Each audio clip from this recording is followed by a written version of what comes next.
বাড়িতেই ছদ্মবেশ নিয়ে রয়েছে শুভ। সত্যিটা জেনে গেল আদ্রিত। সম্পূর্ণ জানতে ভিডিওটিতে একটি লাইক করে দেখতে থাকো। গল্পের শুরুতেই আমরা দেখতে পারি মোহনা ইচ্ছে করে শুভর পোশাক পরে চলে এসেছে আদ্রিতের ঘরে।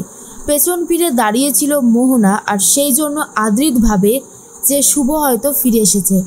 এরপরেই মোহনাকেই শুভ ভেবে জড়িয়ে ধরে আদ্রিত, আর তখনই মোহনা বলে, আমি তো এটাই চেয়েছিলাম।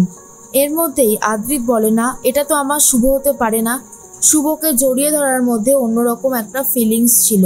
আর যখনই মোহনা সামনে ঘুরে আর আদ্রিত মোহনাকে দেখে জাস্ট চমকে যায় আর বলে, কি ব্যাপার মোহনা, তুমি এই ঘরে এত রাতের বেলা কি করছো? আর তুমি শুভর মতনই বা সেজেছো কেন?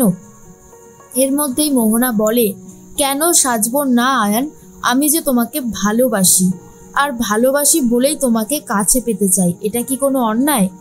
এরপরে আদ্রিত বলে, না, এটা কোনো অন্যায় না, তবে আমি তো তোমাকে সাড়া দিচ্ছি না, তাহলে তুমি কেন আমার সাথে এভাবে বিহেভিয়ার করছো? তুমি যাকে ভালোবাসো সে তোমায় ভালোবাসে কিনা সেটা অনেক বড় ম্যাটার করে। এর মধ্যেই মোহনার ঘরে গিয়ে মোহনাকে খুঁজে না পেয়ে শুভ বুঝতে পেরে যায় আদির ঘরে এত রাতেই মোহনা গেছে। এরপরে জানলা দিয়ে লুকিয়ে লুকিয়ে দেখতে থাকে শুভ যে আদ্রিতের সাথে জোরাজোরি করছে মোহনা।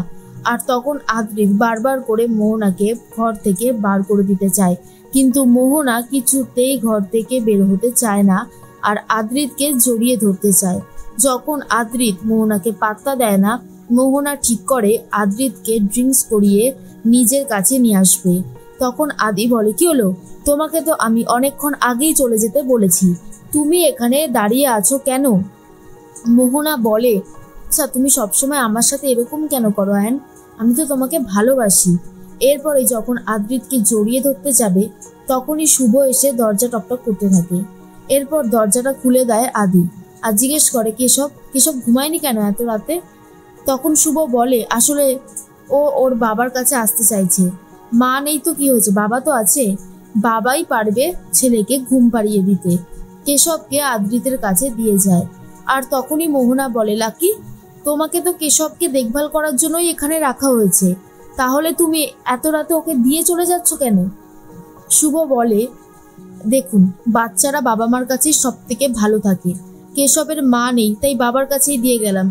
এরপরেই শুভ চলে যায় আর মনে মনে ভাবে, এতটা মরিয়া কেন মোহনা কেন আদিকে নিজের কাছে পেতে চাইছে এই অবস্থায়? পুরো ব্যাপারটা আমাকে ভালো করে তদন্ত করে দেখতে হবে। আমি সোজা পথে কিছুতেই মোহনাকে জব্দ করতে পারছি না।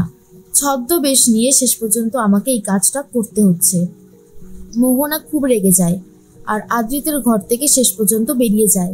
আদ্রিত কেশবকে বলে, আমি জানি কেশব, তোমার অনেক কষ্ট হচ্ছে মাকে ছেড়ে, কিন্তু কি করব বলো, আমারও তো কষ্ট হচ্ছে। তোমার মা ঠিক ফিরে আসবে, দেখো তুমি। এদিকে মোহনা নিজের ঘরে গিয়ে সমস্ত জিনিসপত্র ফেলে দেয়। তখনই ডোনা এসে বলে, কি ব্যাপার মোহনাদি, তুমি ঘরের জিনিসপত্র তছনছ করেছো কেন? মোহনা বলে, তছনছ করিনি, ঘরটা গোছাচ্ছিলাম।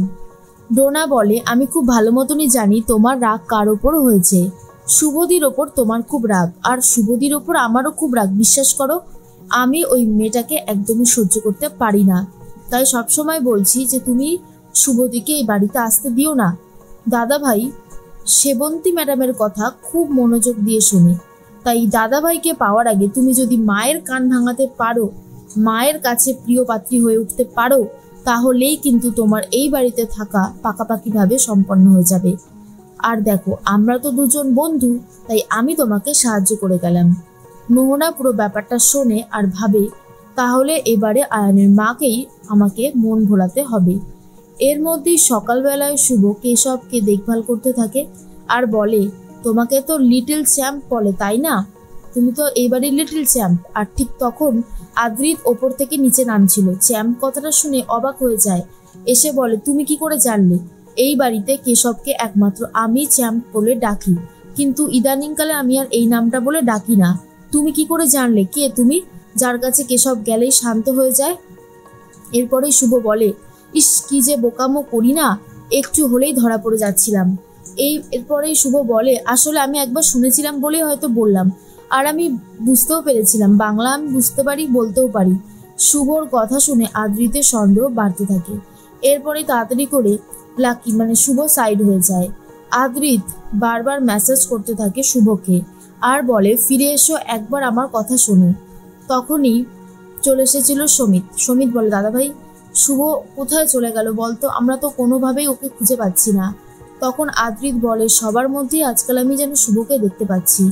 আদি বলে, জানি না কি হবে, তবে শুভকে আমি ফিরিয়ে আনবই। এরপরে আবারও আদি ফোন করতে থাকে শুভকে। বাড়িতেই রয়েছে শুভ, বাড়িতেই ফোন বাজতে থাকে। আর তখনই শুভ ভাবে, এইভাবে বেশি দিন চলতে দেওয়া যাবে না, তাহলে আমি আদির কাছে ধরা পড়ে যাব। এই ফোনটা নিয়ে আমাকে একটা অন্য ব্যবস্থা করতেই হবে। যদি আদি একবার জানতে পেরে যায় তার শুভ বাড়িতেই আছে, তাহলে মোহনাও জেনে যাবে আর মোহনা অনেক বেশি করে সতর্ক হয়ে যাবে। কিন্তু আমি তো মোহনার কুকীর্তি ফাঁস করতে চাইছি, তাই আমার নিজের ছদ্মবেশ এখন নিজেকে লুকিয়ে রাখতেই হবে, যেভাবেই হোক না কেন।